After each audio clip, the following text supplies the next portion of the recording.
Meanwhile, the nation's migrant crisis has become a hot-button political issue in Western New York as local organizations are trying to resettle literal busloads of people being dropped off in our community. As News 4's Tara Lynch learned, the asylum process is lengthy because of bottlenecks in the system. Tara. Well, Dave and Kelsey, that process is very long. It often includes a 15-page application, an interview, and in some cases, a court hearing. Now, there's been many ways to declare asylum. One of them is at a border crossing on U.S. soil.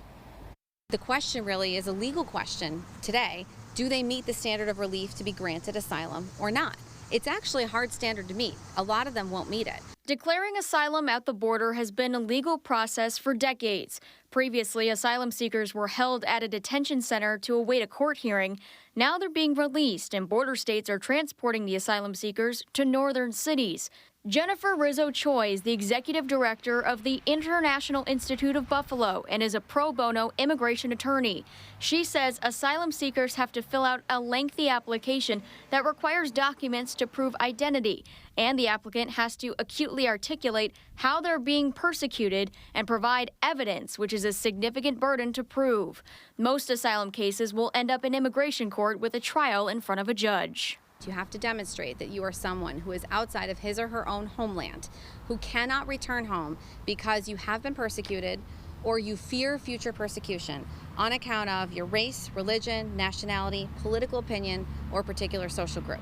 After applying for asylum, migrants wait for their application to be reviewed and in some cases wait for their case to be heard in court, which can take years because of a backlog of cases and not enough judges to hear them.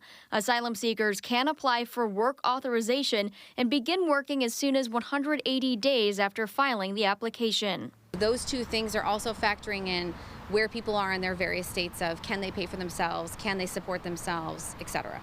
Asylum seekers not granted asylum will be deported, while those who are granted asylum can stay permanently and begin a path to citizenship. Our immigration system needs to be overhauled. There needs to be a better way to deal with people who are coming in, who need humanitarian relief, that are asking for that, to adjudicate their case faster.